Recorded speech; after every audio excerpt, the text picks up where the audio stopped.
Hi everyone, I am Wafalango and welcome you all in Grammar and Detail. Today we will be discussing the ditransitive verb bat from active voice into passive voice. Before starting the ditransitive verb bats, we will have a glance on the definition of ditransitive verb. Di means to, transitive which can be changed into passive voice, and verb which shows an action.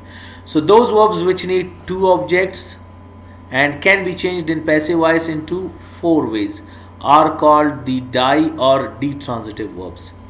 Ditransitive verbs need one direct object and one indirect object. Direct object means all non-livings and indirect object means all livings. So all non-livings are called direct object, all livings are called indirect object. Ditransitive verbs, why do they need two objects? If you put one object with them, sometimes the meaning may be wrong and sometimes they may be incomplete. So that's why they need two objects. Suppose I say you bet me. Definitely you cannot bet me. Clear? And if I say you bet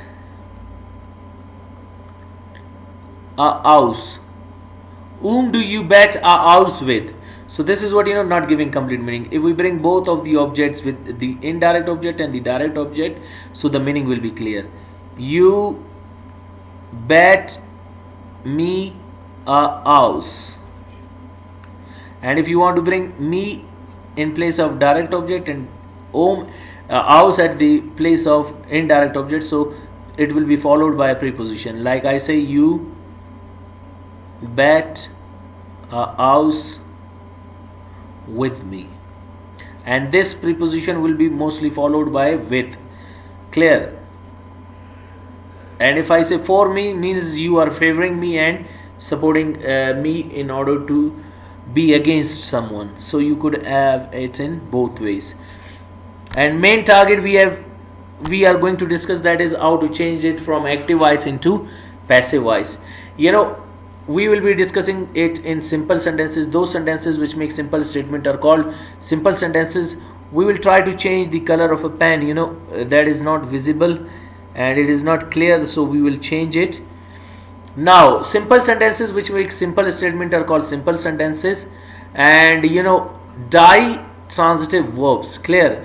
And today we will be discussing the ditransitive verb bat from active voice into passive voice, and simple sentences which make simple statement. And modal auxiliary verb which we have, that is known as might. Might is the modal auxiliary verb. It is, this pen is also not visible. We will try to change this. We will select another one. Might is used for 15% possibility of an action. Suppose I say I might bet you $100. Now over here this action may occur, the possibility of this action might be 15%, not more than that. And may is more stressable than might. It is used for 30%, and you can also use might as the past of may. Suppose I say he might come yesterday. Over there it means if we are talking as it the past form of modal auxiliary verb may. And keep in your mind, if you put with them any adverbial, past adverbial, if we are talking about in past, so you need to use a past adverbial, like say I might bet you $500 in 2019. This is past, so over there it may give the meaning of past. But if there is no any adverbial, so in secondary level it can be used for the 15% of possibility of an action. And you need to change your intonation. What is intonation? Intonation, expressing the thoughts and ideas by speaking, that is known as intonation. If I say I must teach you, here must means 100%, and that is a sort of obligatory for me to teach you. I might teach you, I must teach you, I ought to teach you, I should teach you, I can teach you if you want, I could teach you, I may teach you, I might teach you. Might, there are quite less possibilities of an action to be done, and that possibility is 15% that may be done. So intonation plays a vital role in your English language. So I might bet you $100. I might bet $100 with you. And in a passive voice, while changing it, there are 4 ways to change them. Keep in your mind when you bring the subject. Here your subject is the doer of an action.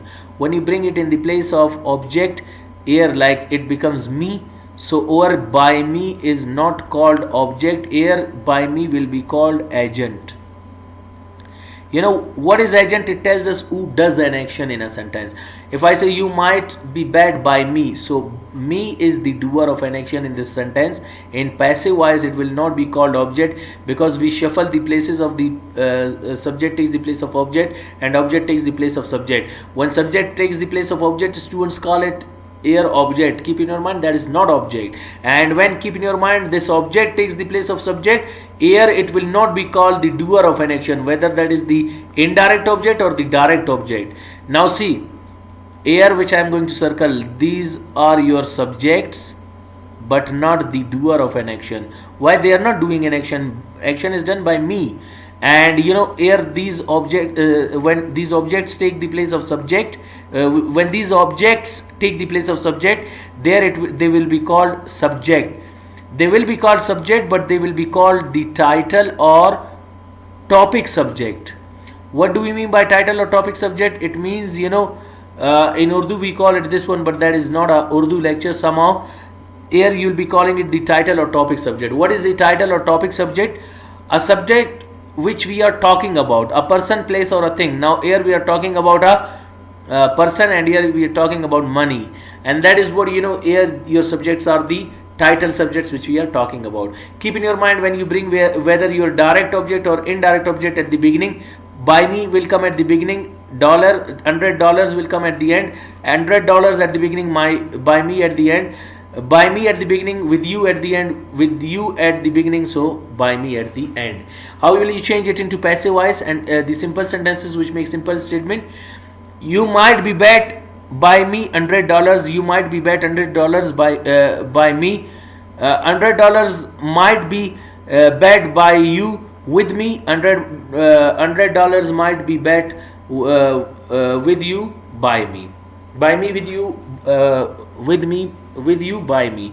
So these are the 4 ways to change them into passive voice. Negative sentences, those sentences in which we deny the statement, reject the statement and refuse the statement. I might not be bet you, I might not bet you $100. I might not bet $100 with you. You might not be bet by me $100. You might not be bet $100 by me.